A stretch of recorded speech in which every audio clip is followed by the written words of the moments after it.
I'm Sammi. And I'm Nicole. And we are Spooky Sleuths.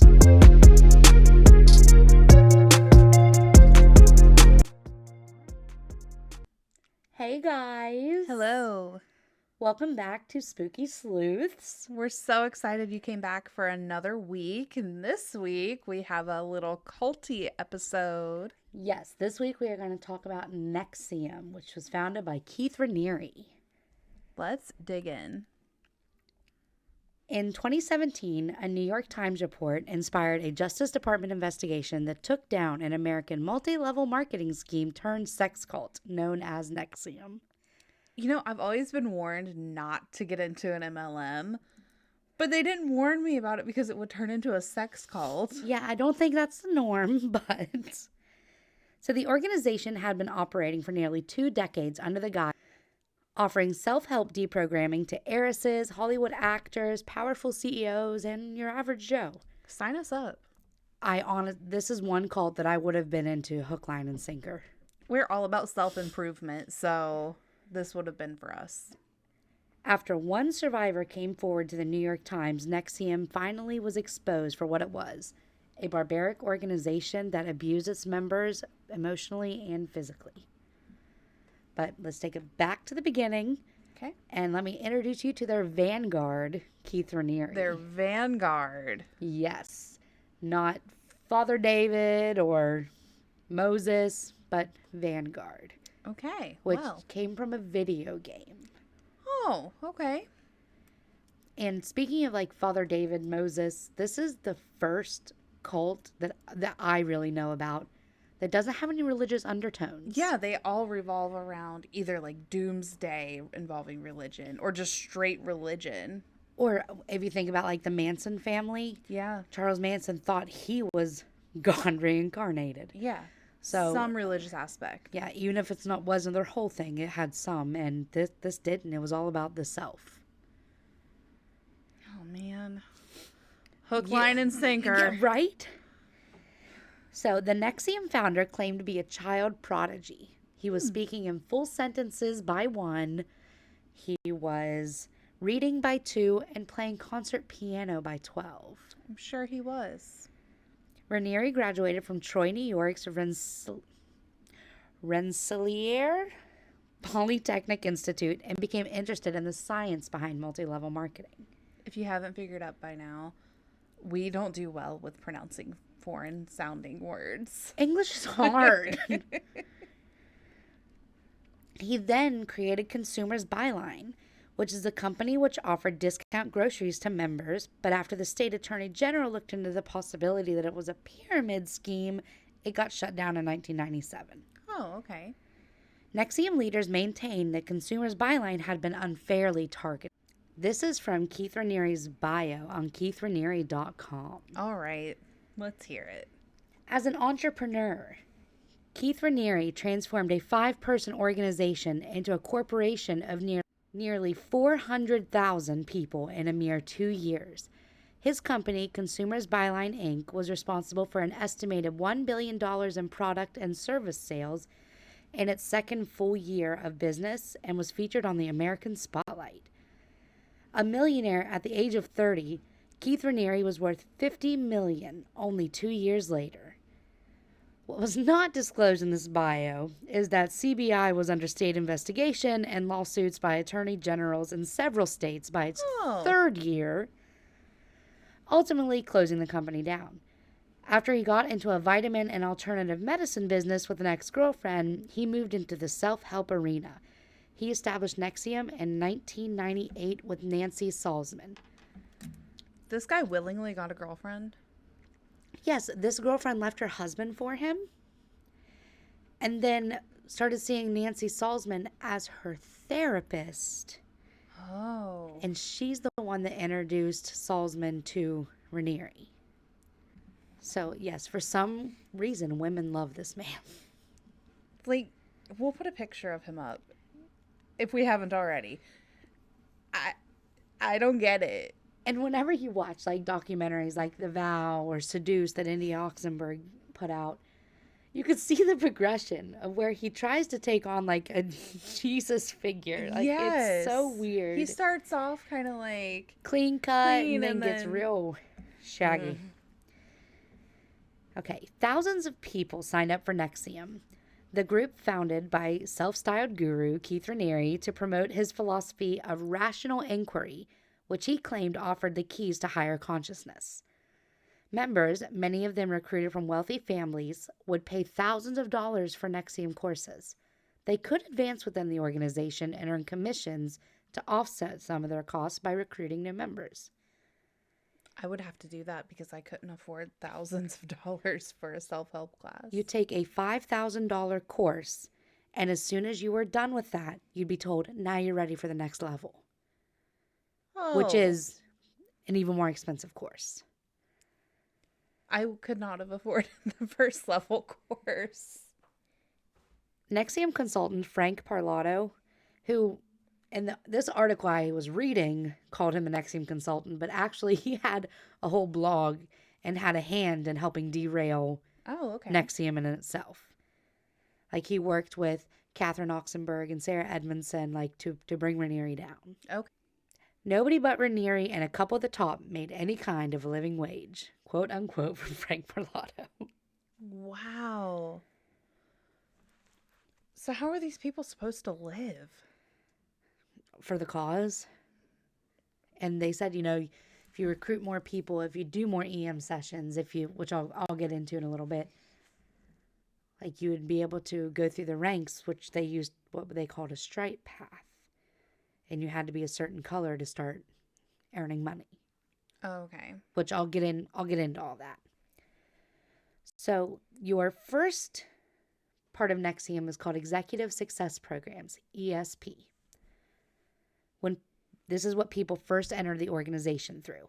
The ESPs were marketed as a set of personal and professional developmental courses which taught strategies for participants to overcome their limiting beliefs, fears, and anxieties and realize their full potential in life. If that sounds jargon-fueled and cryptic to you, that's because it is. Rewiring your brain to learn Raniere's ethical framework of human experience came at a steep, steep price. The cost for the first course, which is a 5-day intensive, was $2,700. And from 1998 through 2018, over 16,000 people completed NXIVM courses at centers across the United States, Canada, and Mexico. They had a module within this intensive called Why We're Not a Cult. If you want your first sign that you're in a cult, it's if they have a course called Why We're Not a Cult. It reminds me of My Favorite Murder, when they're saying, call your dad, you're in a cult. Yeah. It's exactly it. Ex-NXIVM members recount overcoming anxieties, phobias, and even witnessing peers have medical conditions such as OCD and Tourette's cured by Raniere's method. Oh, he cured Tourette's? In the documentary, I want to believe it. Like, they really, like, break it down, and he's either a really great actor or something happened and he didn't have his tics anymore. It was weird. If he was okay. As a nurse, medically, I know that's not a thing that happens. But they sold it because they had this nurse thinking that maybe. And he could have been faking his tics to begin with, and then they just went away. Yeah, I don't know.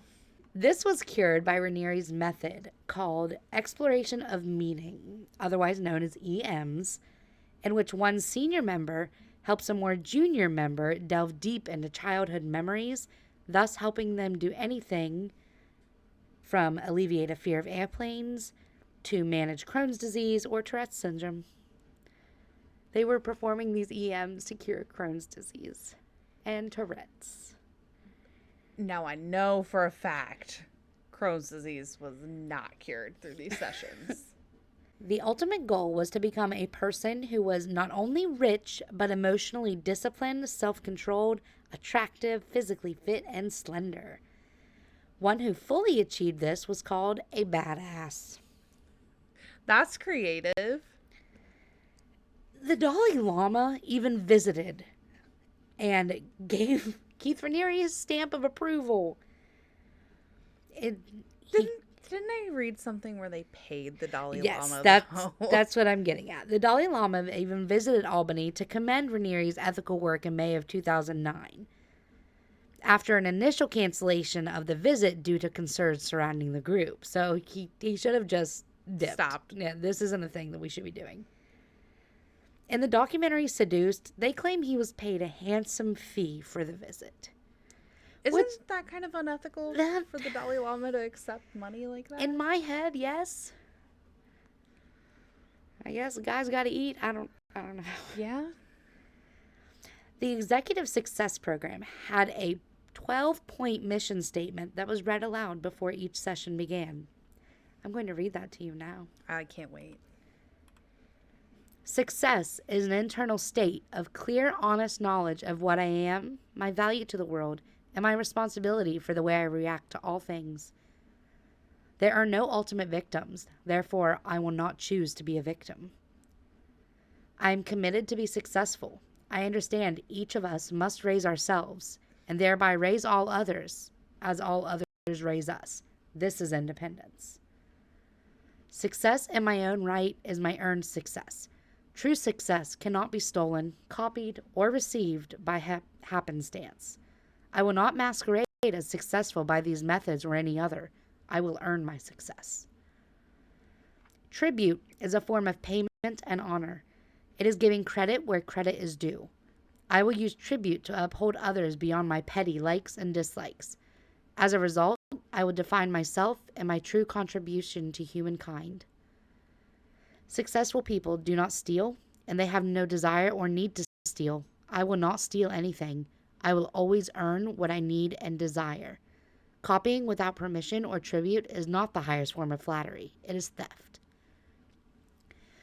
Theft is also taking or receiving something without fully earning it. It is always at the expense, no matter how small, of others. Inner honesty and integrity are the highest human values and the foundation of the human psychology. All other values arise from them. I will never trade my integrity or inner honesty for any other value. It is never worth it. The methods and information I learn in ESP are for my use only. I will not speak of them or in any way give others knowledge of them outside ESP. Part of the condition of being accepted into ESP is to keep all its information confidential. If I violate this, I am breaking a promise and breaching my contract. But more importantly, I'm compromising my inner honesty and integrity. Red flag number 2, you have to tell your members they can't tell anyone about what they're doing.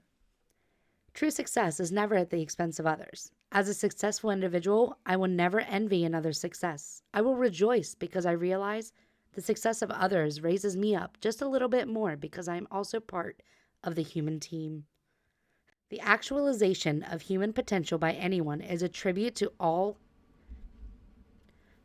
team humankind. If others are successful, I will protect their success against those who envy them. I pledge to purge myself of all parasite and envy-based habits and replace them with the habits of effort and interdependence. I will unreservedly accept the success I have earned. I will accept no more and no less. This is accepting with integrity. I will give unreservedly to those who have earned it. This is giving with integrity. I will accept with integrity as easily as I give with integrity. To not accept what I am worth or what I have earned is to devalue myself and thereby all others. People control the money, wealth, and resources of the world. It is essential for the survival of humankind for these things to be controlled by successful, ethical people. I pledge to ethically control as much of the money, wealth, and resources of the world as possible within my success plan. I will always support the ethical control of these things. A world of successful people will be a better world indeed, a world devoid of hunger, theft, dishonesty, envy, and insecurity. People will no longer try to destroy each other, steal from each other, down each other, or rejoice at another's demise. Success, ethics, and integrity are co-inspirational. I pledge to share and enroll people in ESP and its mission for myself and to help make the world a better place to live. They had to say all that At the beginning of every meeting. That's like your whole meeting. Before each session began. That is indoctrination at its finest. Yeah. Some parts of it, though, I can really get behind. And then other parts you're like, oh, that feels weird. Yeah, if someone tells you can't talk about what you're learning or what you're doing, that's a bad thing. That's a bad sign. The indoctrination was subtle, too. Students signed NDAs on the ESP session material before they began. In classes, they were acclimated to ritualistic practices, like removing their shoes, wearing different colored sashes to denote their ranking in the ESP multi-level universe, and standing when a higher-ranking member entered the room. All greetings with Vanguard Kieth Raniere included a kiss on the mouth. Ew. Incredibly draining 17-hour days alienated participants from the outside world. ESP was just the entry point into the world of NXIVM. High-ranking members of the organization would live together in commune-like housing. You're in a cult. Right. Clue number 3. Instructing classes and sessions, usually without pay unless they're at the organization's spin-off spider-like web of cash-grabbing enterprises such as a women's-only program known as Jeunesse, a men's-only program called Society of Protectors, or SOP, and a fitness-focused program called XOSO. So the men's group is called the Society of Protectors because they're supposed to be the protectors of women. Just wait. That's a little bit sexist. Yeah. This whole NXIVM was built around men are better, women are objects. All of it. Love that. Celebrities, CEOs, and affluent figures, including Smallville's Allison Mack and Seagram heiresses Sarah and Claire Bronfman, are among the notable former members of the cult. Edgar Bronfman Sr., father of high-ranking NXIVM members Sarah and Claire, is quoted in a news story that was published in Forbes, saying that he thinks it's a cult. Forbes magazine thinks it's a cult. You don't just tell Forbes magazine that unless you are sure, because you know they're going to see it. Yeah. The piece detailed Raniere's history of multi-level marketing fraud in the early 90s, before he founded NXIVM, as well as testimonials from participants who had suffered hallucinations and psychotic episodes following grueling ESP sessions.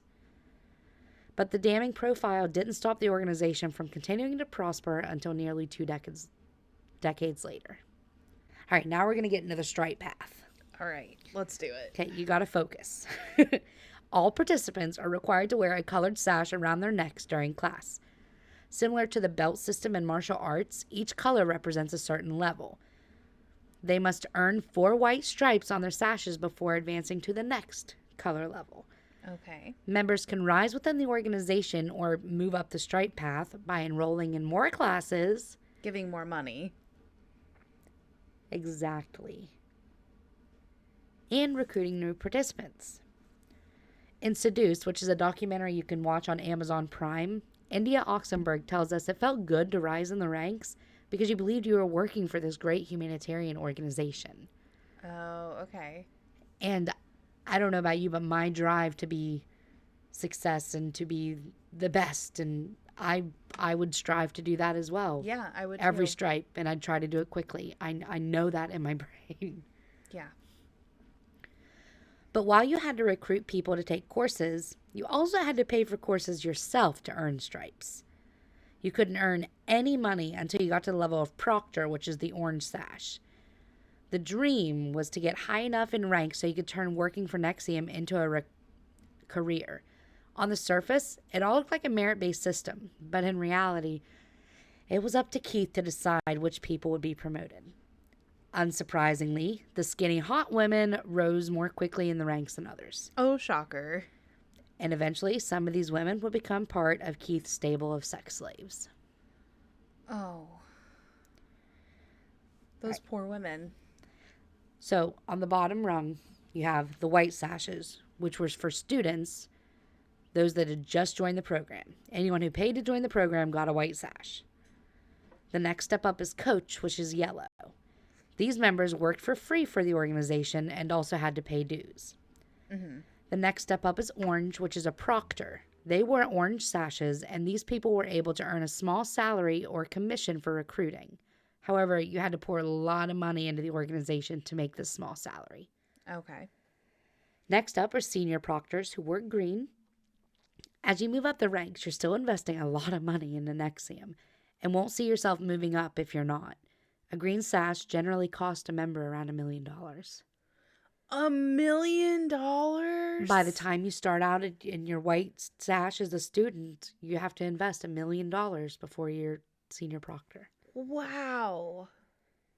Now, these are just like estimated numbers. I don't know if it was exactly $1 million, Right, but that's close enough. yeah. Blue sashes are for counselors and can cost about $5 million. These members do make a salary, but it's nothing compared to the money you're putting in. Yeah, you're not getting paid $5 million a year.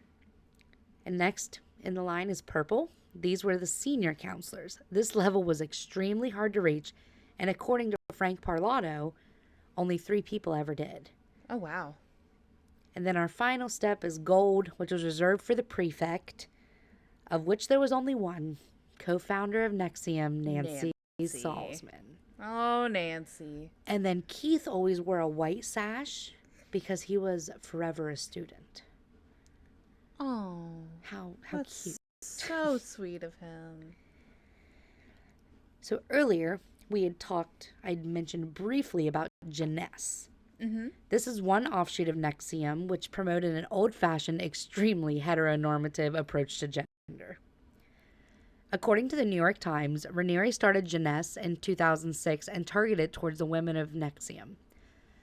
I was watching, it was either The Vow or Seduce, I honestly don't remember which one, and Nancy Salzman said she loved explaining Jeunesse by it's the first group for women created by a man. Like she was proud of that. That's not a feminist movement No. if it's created by a misogynist male. It's I'm not saying men can't, men aren't capable of doing that. This man was not capable of doing that. Absolutely. Without ulterior motives. The name Jeunesse didn't mean anything specifically, with a member describing it as a made-up word that we are defining as we define who we are. Jeunesse's website no longer exists, but Glamour reported that it was decorated with pink and purple accents and proclaimed to be a women's movement that facilitates an ongoing exploration of what it means to be a woman. That Kieth Raniere is going to teach you. Yes. One of Jeunesse's most high-profile members was Smallville actress Allison Mack, who raved about the subgroup in a 2013 YouTube video.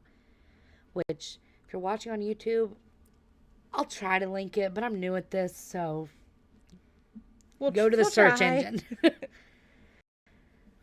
Working for Jeunesse is the most gratifying thing I've ever done, she said.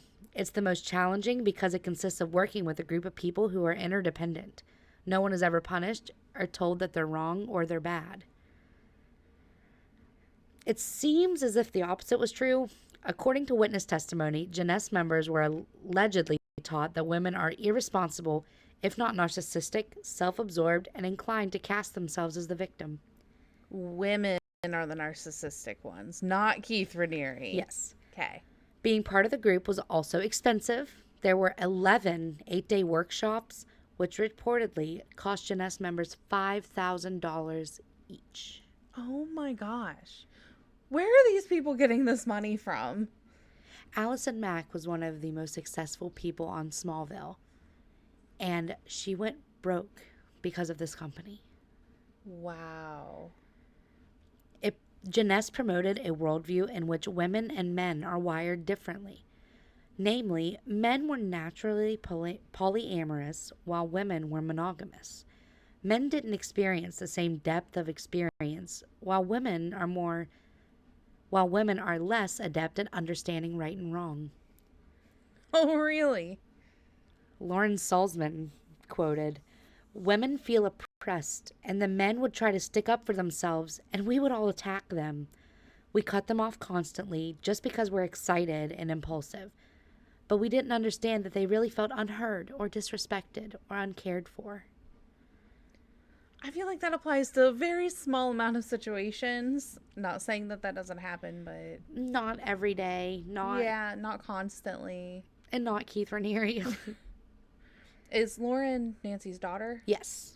Lauren is Nancy's daughter. She had 2 daughters. Both of them were in NXIVM. Okay. Lauren's just one of the one that is one of the higher ranking as well. I believe she was a senior proctor at Green Sash. We'll get into her. There's more. There's more. So the Society of Protectors, also called SOP, was the group just for men. This is when we start hearing Mark Vicente's kind of intake, because he was one of the leaders of this group. He was also involved with Catherine Oxenberg, Sarah Edmondson, and bringing the light to NXIVM. But he was also heavily deep in. He was Raniere's right-hand man. Like, he was his sound guy. He was a film director. So the goal of the group, Vicente testified, was to build character among male members and help turn members from little boys into men. This is part of his court testimony. Oh. As part of the group, members of SOP were required to perform readiness drills, in which one leader of the group would send a text asking if the others were ready, and all would be required to respond immediately. The idea of the readiness drills, which required members to be alert 24/7, was to prepare the men in cases of emergency, such as if a member was missing, though there was only one instant Vicente could recall when that actually happened. The idea was leave no man behind. It's almost commendable, but they were required to provide collateral to help them achieve their goals, such as recruiting new members. So Vicente said he would pay the group as much as $1,500 as a form of collateral. If you said the thing you said you'd do, you'd get money back. If not, you lose it. Both collateral and readiness drills were also used by NXIVM leaders and the all-female secret sorority, DOS, to keep group members in line, according to a testimony from former DOS members. Okay. Unlike members of SOP, whose collateral was largely monetary, female DOS members were required to perform a much different kind of collateral. We'll get deep into that. For the Society of Protectors, men did something called collateralizing your word, meaning that if you didn't stick to your word, say you pledged to run every day, all of the men in the group would suffer a consequence, like having to skip coffee the next morning.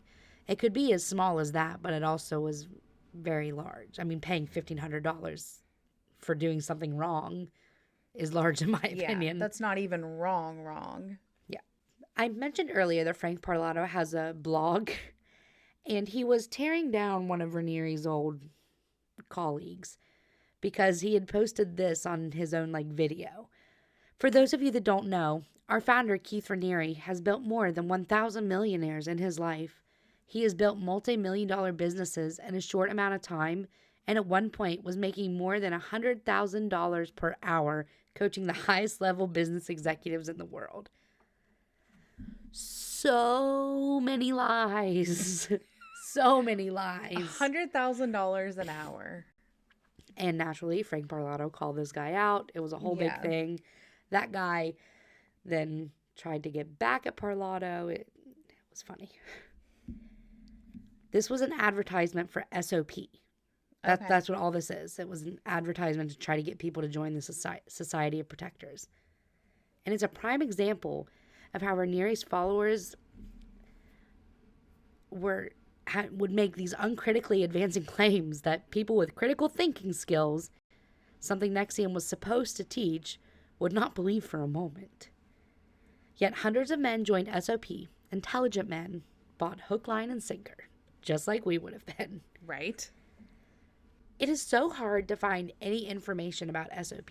I had to dig to find what little information I had, which is so weird to me because Nippy, who is Sarah Edmondson's husband, and Mark Vicente have been so loud about what happened during DOS, which we'll touch on, but nothing about SOP. Like, that what makes me wonder if something really bad happened in SOP and they didn't want to get in trouble. Exactly, they don't want it to come to light. Like, what happened? I need to know, but I can't find it. Yeah.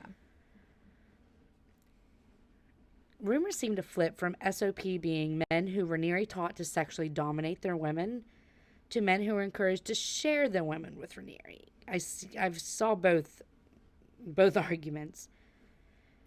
Either way, higher-ranking SOPers like Nippy and Mark now publicly talk about NXIVM and DOS, but all stay silent about SOP. Mm-hmm. In 2013, Raniere decided it would be a really, really good idea to open up the SOP curriculum to women. Oh, okay. Dubbing the new course SOP Complete. Vicente testified that he initially had concerns about opening up the group to women. He later relented when female members of NXIVM's inner circle spoke with him and said that they wanted to take the class. Those concerns turned out to have been justified. However, when Raniere introduced SOP Complete to group members by telling them the primary tenets of the group, the women lacked discipline, were entitled, and were misusing their sexuality to gain an advantage in the world. He's the reason they're misusing their sexuality. You can't force women to have sex with you. And then yell at them for it. Say they're misusing their sexuality. The goal of the curriculum, which was authorized by Raniere, was to give women the experience of being a little boy in a man's world. Or to essentially tease and bully them until they were forced to grow up and assume responsibility for their actions. We were going to help them find themselves and push them the same way you were pushed, Vicente recalled Raniere saying. Okay. SOP Complete was run more like a boot camp than an academic curriculum. In addition to using hazing and other military-inspired tactics, such as forcing group members to do penance for misdeeds in the form of planks or wall sits, SOP Complete instructors also used props such as fairy wings to humiliate female members into submission. At one point, Claire Bronfman, the billionaire Seagram's heiress, she was given a jock strap to wear for being too bossy. Like, pure humiliation. That's all that was. Right. Raniere also suggested that male group members take photographs of the women if they were dressing provocatively and then make a video slideshow to humiliate them. In Seduced, India Oxenberg also took this course. And in her documentary, she said that she wore her pink Converse. And she wore it a few different times. And finally, one of the men came up to her and said, "Every time you wear those, I want to are you." Excuse me? Because of my shoes? Yeah, because she wore pink Converse. And it wasn't exactly "I want to are you," but it was something very, very nasty that's what he meant. Like, I want to take advantage of you. Yeah. When asked by the prosecution how Mark felt about his involvement in the group, he paused and took a breath, answering he felt very ashamed, his voice wavering. I mean, I do believe he believed in everything he thought he was pushing, he was teaching. I believe he believed in the EMs, the rational inquiry. He believed all of that. To see that I was basically enforcing this kind of really dark, hateful misogyny was deeply upsetting. He later said that he thought DOS had left a lasting impact on the female members, referring to them as shells of themselves. Something inside them was gone. All right. So now we're going to talk about DOS. Okay. In 2017, an exclusive, highly secret women's society within the organization called Dominus Obsequious Sororium, DOS, which is a Latin phrase roughly translated over dominant over submissive. Oh. And I'm guessing Kieth is dominant over the women. Yes. But wait. Okay. This is what finally sparked the downfall of NXIVM. It took this to get law enforcement to go, hey, there's something That's wrong. According to the New York Times, Raniere called the group a sorority. While Allison Mack, she was a high-ranking member, said that the women in DOS helped each other aspire to be better. DOS was about women coming together and pledging to one another a full-time commitment to become our most powerful and embodied selves by pushing on our greatest fears, by exposing our greatest vulnerabilities, by knowing that we would stand with each other no matter what, by holding our word, by overcoming pain. Let me tell you about Sarah Edmondson. This lady, man, she is intelligent, she is strong, she is the reason all of this came to a head. She went to the New York Times. Sarah Edmondson, who is an actress and decades-long devoted NXIVM member, filed a complaint with the New York State Department of Health after her initiation into DOS. Per the New York Times account of her experience, the initiation required Sarah to send naked photos of herself as collateral to her master, whom she was recruited by to be a slave, and was completed with Sarah being blindfolded, held down naked on a massage table, and instructed to say, "Master, please brand me. It would be an honor."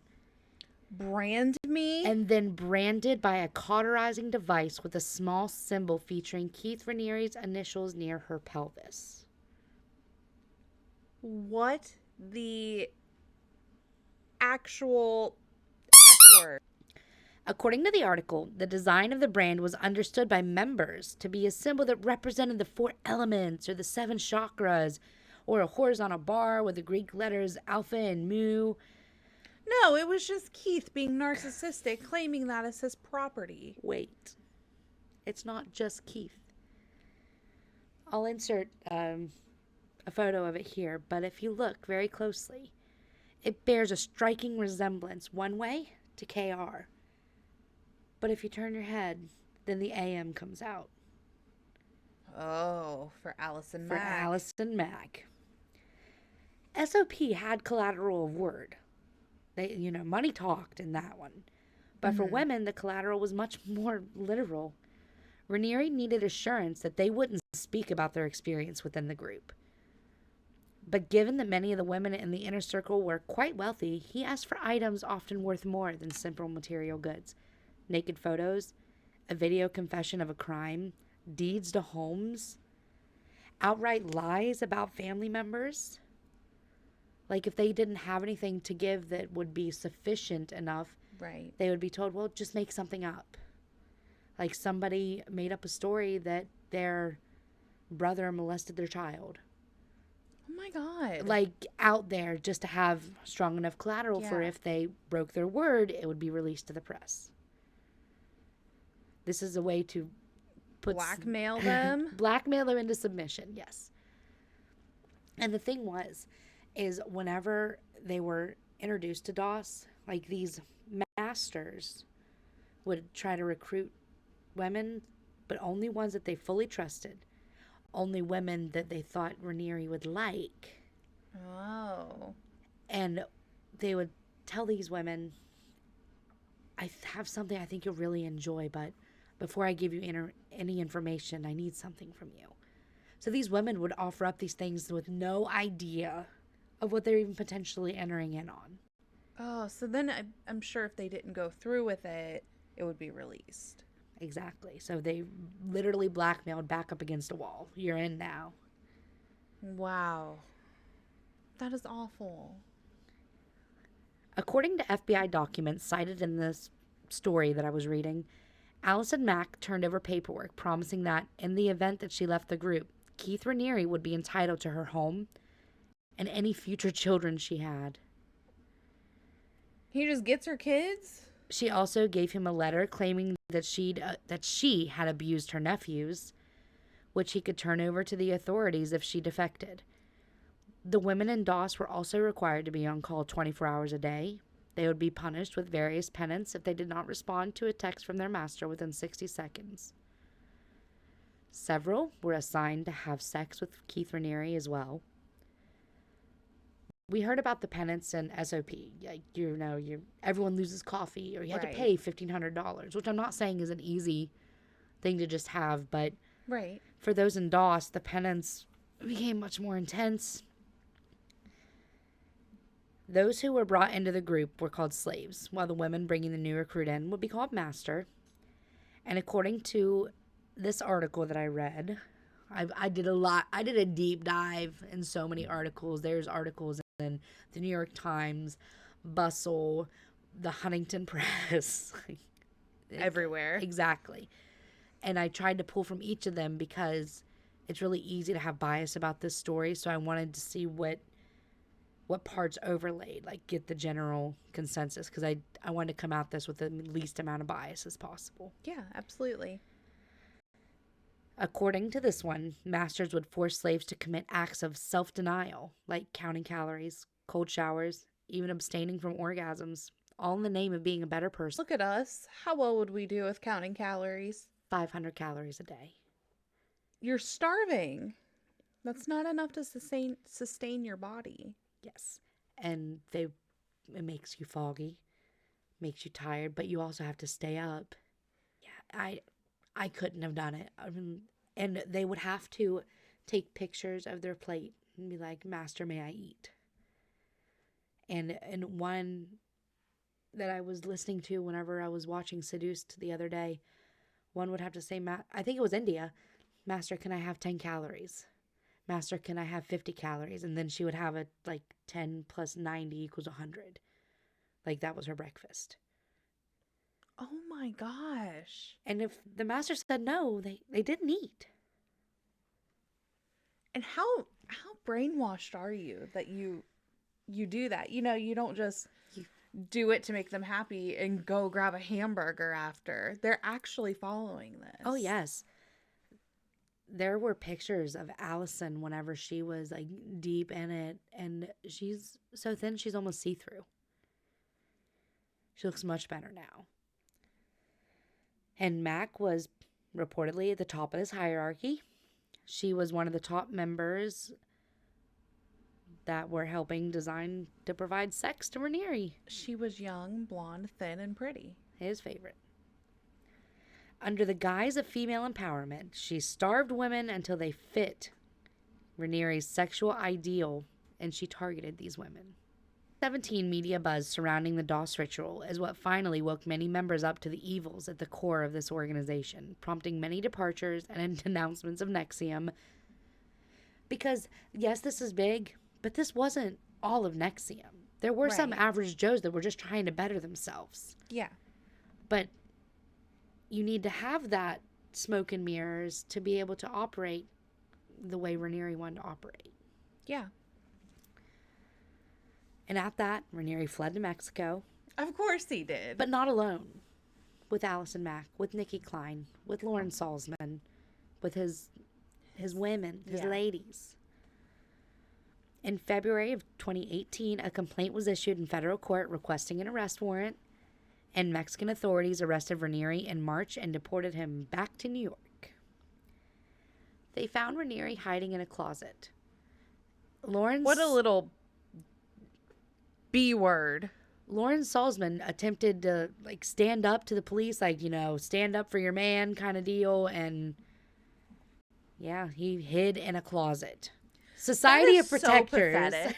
Society of Protectors, we are the, greater sex. We are the alphas. But his women were the ones going to keep him out of jail. You can brand your initials on a woman. Yeah. You can SA women. Make them your slaves. Did I mention that he also groomed children? You can groom children, but you're going to hide in a closet. When the popo comes when it's running. Time for you to be confronted and for you to be punished. Raniere's a bad dude. Bad guy. Allison Mack was heavily involved in all of this. Mack admitted that it was her idea to use red hot metal to leave permanent scars on members of DOS because Mack wanted to do something more meaningful, something that took guts. A quote says, "I was like, y'all, a tattoo? People get drunk and tattooed on their ankle or a tramp stamp. I have 2 tattoos, they mean nothing." At a certain point, Mack had lost so much weight that Vicente said he approached Raniere to discuss his concerns with him, telling him that Mack looked broken. According to Mark, Raniere's response was simple: "I'm trying to break her." What gets me with Allison Mack is that is a woman doing this to other women. One member claimed Mack told her that having sex with Raniere would get rid of her sexual abuse trauma. That's not how that works. A 29-year-old member identified only as Jay during the trial said she joined the organization under the guise that it was a women's empowerment group. Mack told her she needed to seduce and have sex with Raniere to help get rid of all your sexual abuse trauma. And then she was to let him take a nude photo of her to send to Mack to show she did it. Oh my gosh. Jay, who said she was sexually abused by her uncle when she was 12 years old, was upset that Mack tried to use her trauma against her. Valid. As one should be. Exactly. That's when Jay knew she needed to get out. Now. Prior to her sentencing, the actress had written a letter to the court, and it states this: "It is now of paramount importance to me to say, from the bottom of my heart, I am so sorry. I threw myself into the teachings of Kieth Raniere with everything I had. The list of those harmed by the collateral damage of my destructive choices continues to grow as I become more and more aware of how my choices have affected those around me." Adding, "I am grateful that I made it through this process alive and that I was stopped when I was. I believed Kieth Raniere's intentions were to help people." Mack said in court, "I was wrong. I must take full responsibility for my conduct." I'm not saying she gets a free pass, but I appreciate the growth. She took responsibility for what she did. And even if that was just to save face, that speaks volumes to me of who she is as a person, not who Raniere made her to be. The only thing that gets me is that she still is thinking, I really think you just wanted to help people. Like, do you not see that hurt people? But her, Nancy Salzman, they truly believed that Kieth was his rational inquiry, that this was it. This is how we were going to fix all the Earth's problems. Hopefully any jail time that Allison got allowed her to recover and rehabilitate and see the light. Yes. The light of reality. Yeah, we'll get into sentencing and all that. In 2017, the media buzz surrounding the DOS ritual is what finally woke many members up. The fact that it took women getting branded and not, say, Raniere's criminal history with MLMs to get the attention of authorities is an indictment of U.S. law enforcement. That's bad. Yeah. And it wasn't even law enforcement that made the big deal about the branding. It was the New York Times. So if the New York Times hadn't done their story, if Sarah had never went to the health department, it's hard to tell if they'd still be operating. Mexican authorities arrested Raniere in March and deported him back to New York. Vanguard was charged with various crimes, including sex trafficking and forced labor, and pleaded not guilty. Of course he did. Raniere allegedly groomed a 15-year-old girl who went on to become his first slave. Raniere faced various charges related to his involvement with NXIVM, including conspiracy involving acts of child sexual exploitation and possession of child pornography. Federal prosecutors claimed to have evidence that Raniere engaged in a sexual relationship with a 15-year-old girl who went on to become his first slave. She allegedly sent images to him constituting child pornography. In 2020, Raniere was found guilty on all charges. sexual exploitation of a child, possession of child pornography, identity theft, sex trafficking, forced labor, and wire fraud. Good. One member was kept isolated in a bedroom for 2 years at Lauren Salzman's house. 2 years? She claims that Raniere had sex with her and both of her sisters and asked all of them to get abortions. I knowingly and intentionally harbored Jane Doe number 4, a woman whose identity is known to me, in a room in the home of the Northern District of New York. Lauren Salzman. The woman was reportedly kept in the home from March 2010 until April 2012, and Salzman threatened to deport her back to Mexico if she did not complete labor requested by her and others. So she was a real slave and a sex slave. I'm not sure if that person that kept isolated in the bedroom. It was the 15-year-old. It all runs together because it seems like it's the same story on repeat, just different people, and that's sad. It is. A woman identified only as Daniela testified in the trial against Raniere that he groomed her while she was still underage, and they had sex right after her 18th birthday. Daniela claims Raniere also had sex with both of her sisters. All 3 sisters reportedly got pregnant at separate times and had abortions at the suggestion of Raniere. When Daniela told Raniere that she was interested in another man, he assigned Salzman to help her learn from her mistakes in solitary confinement. And Lauren, so Daniela is the name, okay, at least that we are given, of the woman that was isolated to the bedroom. And Lauren said, "Of all the things that I did in this case and all the crimes that I admitted to, this was the worst thing I've ever done. What can I say? I kept her in a room for 2 years and I didn't go visit her. And when I did, I wasn't even kind." Oh my God. Imagine having that over your head. Because regardless of how this all went down, how would you just bury that deep? Yeah, you have to live with that you did that to a person. Nancy Salzman was NXIVM's co-founder and the first person in connection to the group to plead guilty.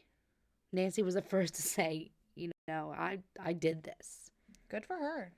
Owning up to it, I mean, not... Now, she confessed to a single charge of racketeering conspiracy and admitted to hacking the emails of members suspected to be moles. The former psychiatric nurse was known as prefect in the group.